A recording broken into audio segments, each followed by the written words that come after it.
La amenorrea es un frecuente motivo de consulta, tanto en el consultorio del clínico como del ginecólogo, del obstetra y por supuesto del médico de familia.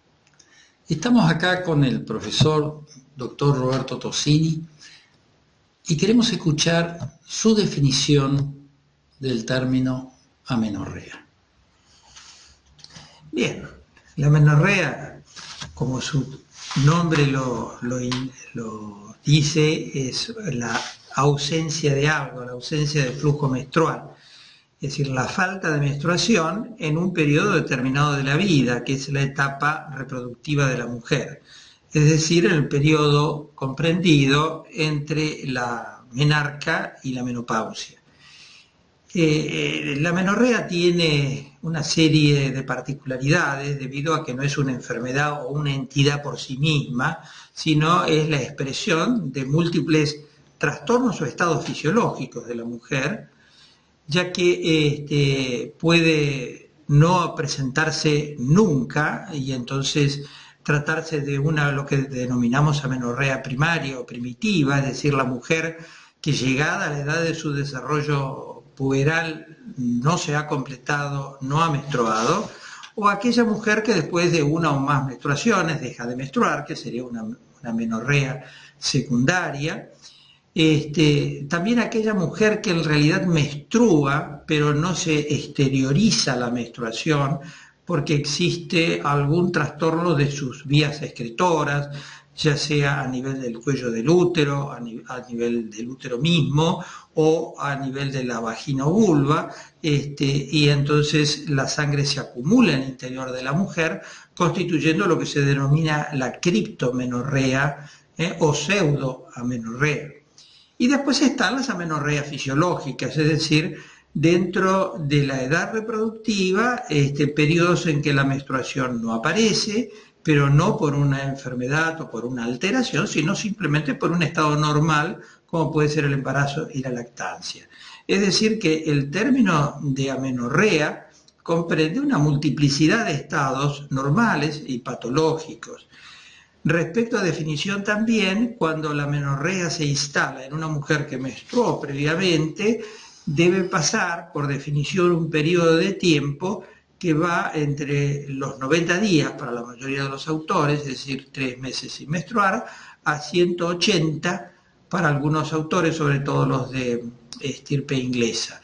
Esos son los elementos básicos en donde podemos encuadrar el concepto de amenorrea. ¿Cuál sería el mecanismo que produce el desarrollo de la amenorrea? ¿Por qué se instala la amenorrea clínicamente? Bueno, siendo una expresión o síntoma de múltiples estados patológicos y fisiológicos, naturalmente que la causa, la fisiopatología, el mecanismo de producción va a variar según cada circunstancia. Por un lado, todas las alteraciones del eje reproductivo, es decir, las alteraciones suprahipotalámicas, hipotalámicas, adenohipofisarias y ováricas, es decir, lo que constituye descarnadamente el eje hipotálamo gonadotrófico ovárico, todo lo que interfiera con su funcionamiento va a generar cuadros de insuficiencia gonadal que se traducen básicamente en amenorreas.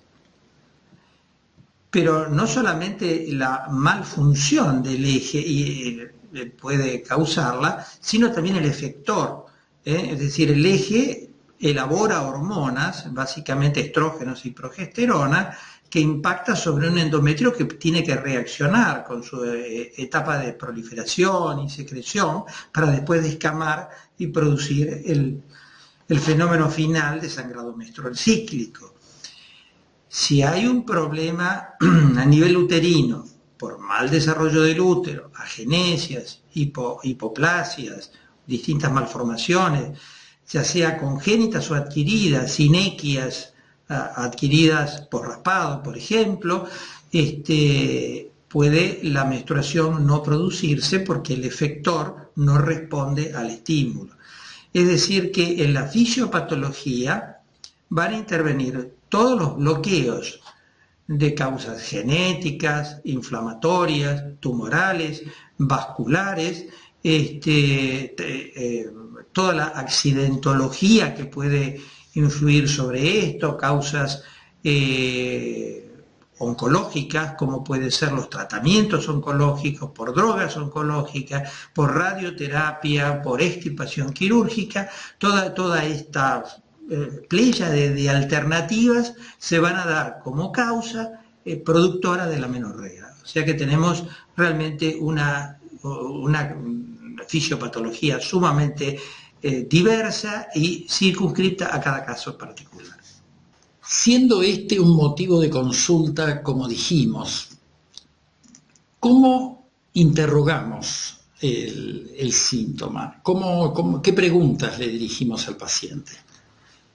Bueno, hay que de nuevo hacer un traje a medida. Un traje a medida. Depende de cómo es la semiología, la historia personal que trae el paciente cuando consulta por su síntoma, que dice no menstruo. Es distinto a aquella niña o pseudo adolescente, porque justamente no empezó la adolescencia en sus etapas, que consulta sola acompañada de su madre y dice todavía no he menstruado y ya tengo 16, 17 años. Entonces ahí el interrogatorio va a tener que orientarse hacia una serie de circunstancias donde lo genético es importante, donde el desarrollo del fenotipo es trascendente. Es muy importante saber si otros elementos del desarrollo puberal se han hecho presentes. Por ejemplo, si hay comienzo de desarrollo mamario, o si no lo hay, si hay vello puberal o axilar, o si no está presente. Entonces, eso va a ir orientándonos a cuadros distintos. Es decir, la amenorrea primaria, aquella mujer que no menstruó alcanzado los 16 años para algunos autores, los 18 para otros, tiene un diferenciador muy importante, que es con caracteres sexuales, básicamente mama, desarrollados o sin caracteres sexuales desarrollados. Ahí tenemos una línea divisoria importante y eso se recoge en la anamnesis y ya va formando en la cabeza del médico distintas alternativas. En cambio, es completamente diferente, casi lo opuesto, a aquella mujer en edad reproductiva que menstrua regularmente, que no ha tenido nunca atrasos menstruales y demás, y que dice, bueno, hace 20, 30 días que debiera menstruar y no menstruo. Es decir, no es una amenorrea dentro de la definición específica, es un atraso menstrual, pero vamos camino a una amenorrea. Allí lo primerísimo nos vamos a orientar si ha habido o no lo hay posibilidad de embarazo. Aquí todo lo que está tomando pastillas anticonceptivas, está cuidándose, antes de eso tiene relaciones sexuales, etcétera, etcétera. Es decir, que el interrogatorio, la anamnesis, las preguntas, sus antecedentes personales, sus antecedentes familiares, van a estar revestidos de las características de cada cuadro. Hay un traje hecho para cada medida. ¿Los medicamentos que toma pueden tener importancia? Sí. Algunos pueden ser muy trascendentes, como son los medicamentos oncológicos.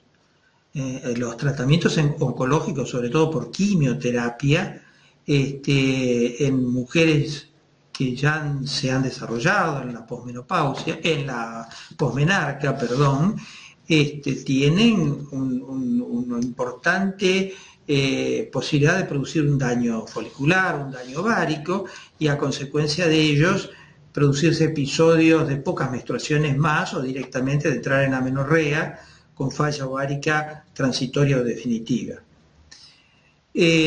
Algunos medicamentos que aumentan los niveles de prolactina, como puede ser sulpirida y otros que están asociados a a veces medicaciones simples, como son las que uno toma por dispepsia o por problemas digestivos vinculados con el estrés, y que son de uso muy frecuente, suben la prolactina y pueden producir alteraciones menstruales y episodios de amenorreas más o menos breves. Es decir que, y desde luego que medios físicos como la radioterapia también, ¿no? Pero estamos hablando de medicamentos. Algunos medicamentos antiepilépticos tienen acciones también sobre la función ovárica y pueden determinar irregularidades del ciclo o básicamente amenorrea.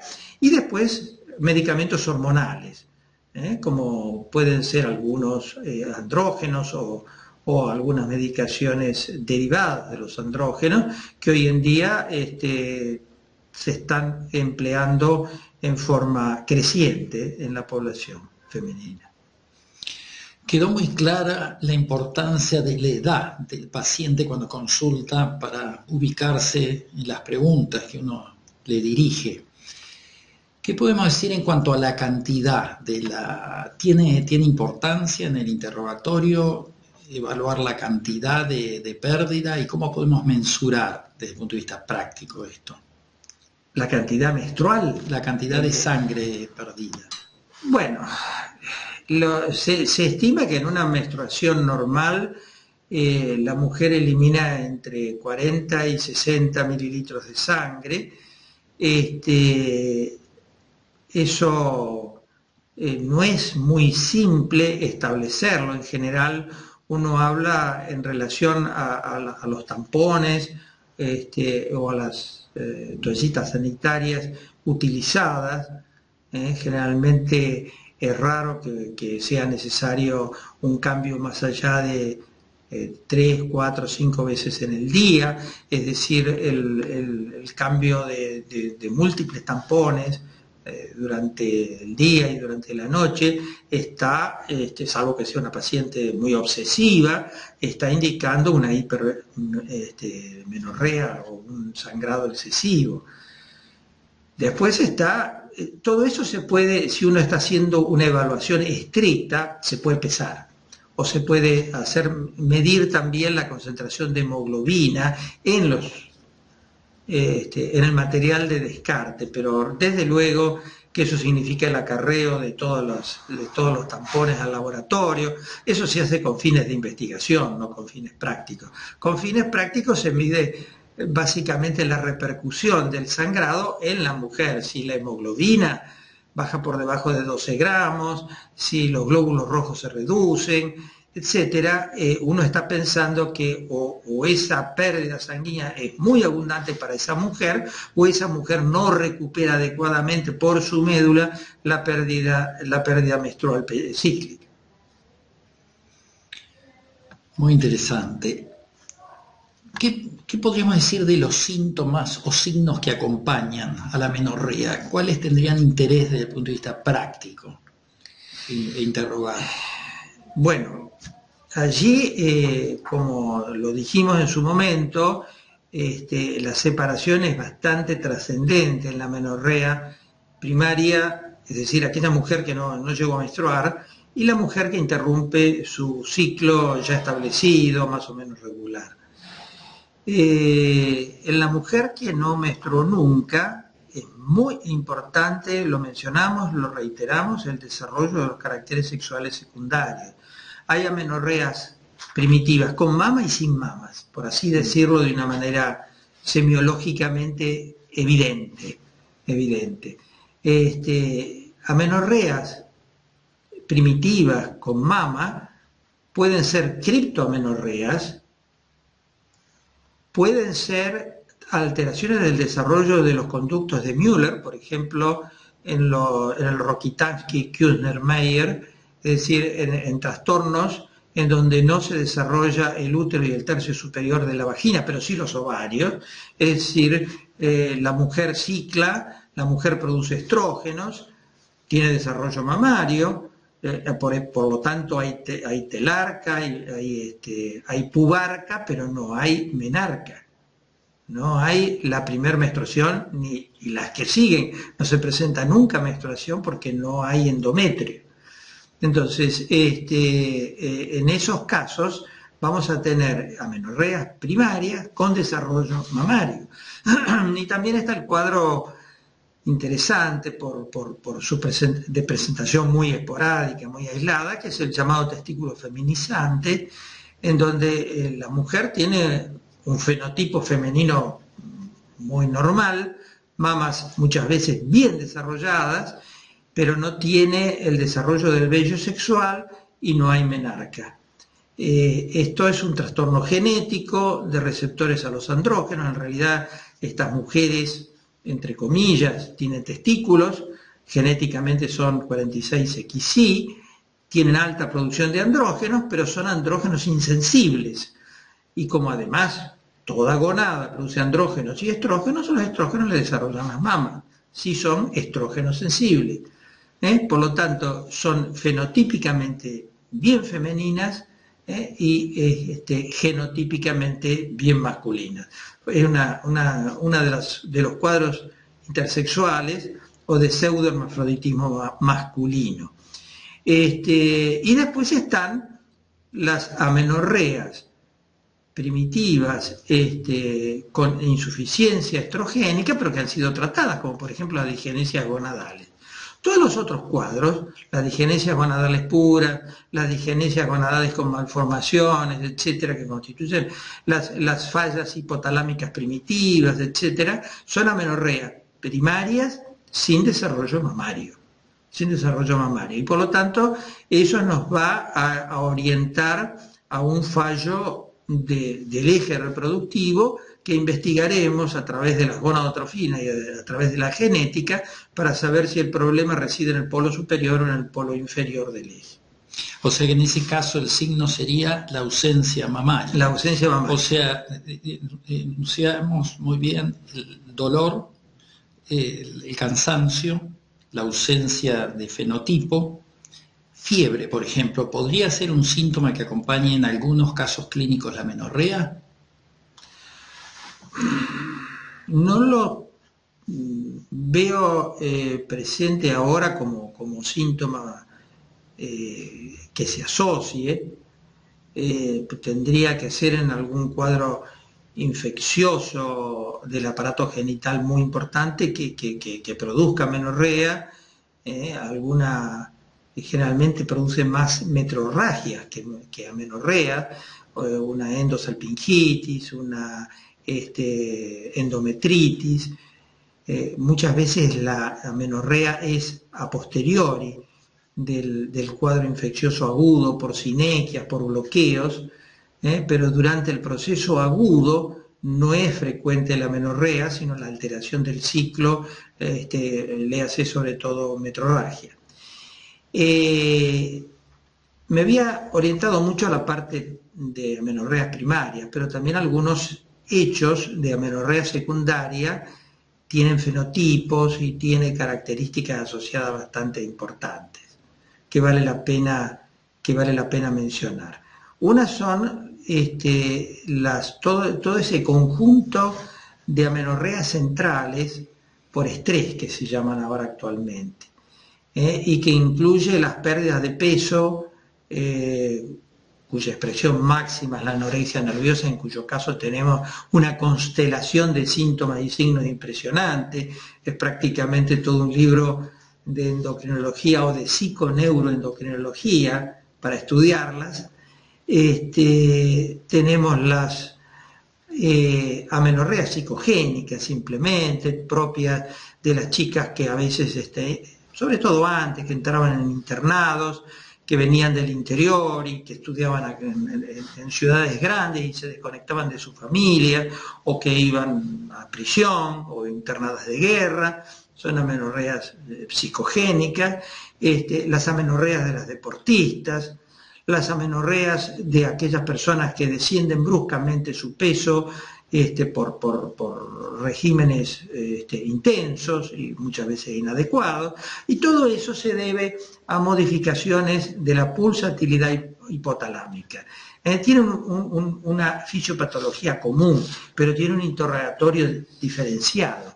Uno, interrogándolos, puede llegar a sospechar la causa de la amenorrea, Desde luego, en una gimnasta o en una chica de bailes clásicos que ensaya 6 horas por día, las famosas gimnastas rumanas, la gente que corre algunas millas 4 o 5 veces por semana, todos esos esfuerzos, esos grandes estrés en distintos hipotálamos más o menos sensibles pueden generar amenorreas. Y el interrogatorio y las características son distintas. Y después está el gran cuadro de la mujer joven, del adolescente o de la mujer en su primera etapa, que es del ovario poliquístico.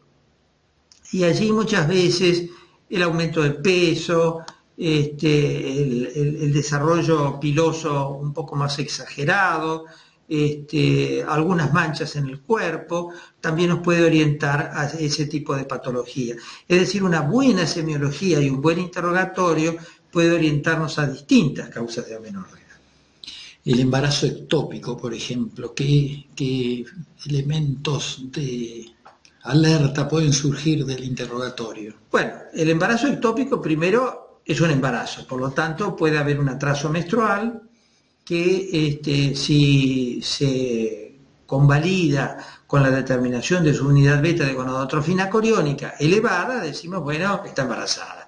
Pero después puede aparecer signos de alerta que orienten al embarazo. Uno de ellos es pequeñas metrorragias que complican ese aparente embarazo normal, una ecografía después de la transvaginal, después de la 5ª semana de la última menstruación, que no ve el embarazo en el útero, a veces tarda un poco más en verse el embarazo en la trompa, necesita mayor volumen, que haya un hematosalping o que crezca más el embarazo tubárico, pero tenemos una subbeta de embarazo y tenemos un útero deshabitado.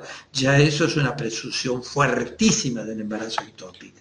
Perfecto, eso ya me lleva a otra pregunta y es del examen físico. ¿Qué toma importancia en una paciente que nos consulta por amenorrea? ¿Qué datos son útiles del examen físico? Bueno, del examen físico, como lo estaba comentando, va a depender de los múltiples cuadros. En un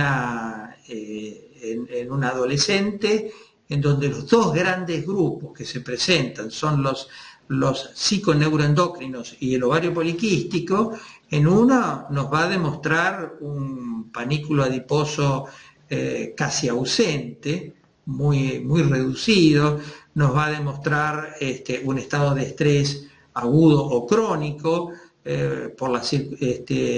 vamos a encontrar un peso bajo generalmente, y en el otro un poco la inversa, un buen panículo adiposo, sobre todo visceral, es decir, todos los síndromes de ovario poliquístico tienen aumentado la grasa visceral comparado con pacientes de igual peso. Es decir, aunque no esté aumentado el peso, está aumentado la grasa visceral. Es un hecho que se ha ido demostrando fehacientemente en los cuadros de ovario poliquístico. Por eso, el medir la cintura-cadera, por ejemplo, el índice de cintura, o simplemente el índice de cintura, cuando pasa en el punto más estrecho del abdomen, los 80 centímetros para algunos autores o para 88 para otros, en general los 80 centímetros en la mujer, está indicando una acumulación de grasa abdominal importante en una mujer que a lo mejor no es gorda, que por su índice de masa corporal está dentro de los límites normales, pero tiene más grasa abdominal. Eso es un elemento trascendente en la investigación. Y como esto podemos ir describiendo distintos cuadros. Sí, el examen ginecológico va de Por supuesto. En el examen ginecológico, bueno, en los adolescentes hay que tener mucho cuidado con el examen ginecológico, hay que ver el estado de la actividad sexual de las chicas. Hay a su vez una reticencia al examen ginecológico y por lo tanto la relajación no es muy fácil. Y entonces reconocer un ovario grande no es tarea sencilla, cuando realmente lo ves a través de una ecografía. En estos casos yo soy un repetitivo entusiasta de que el ginecólogo no abandone su examen ginecológico. El ginecólogo debe revisar a su paciente y el examen ginecológico es un elemento cardinal en la revisación. Pero en las adolescentes nos puede dar mucho más información una buena ecografía que una molesta examen, que un examen que puede ser genital o rectal, pero que vamos a encontrar siempre con la defensa del pudor del adolescente.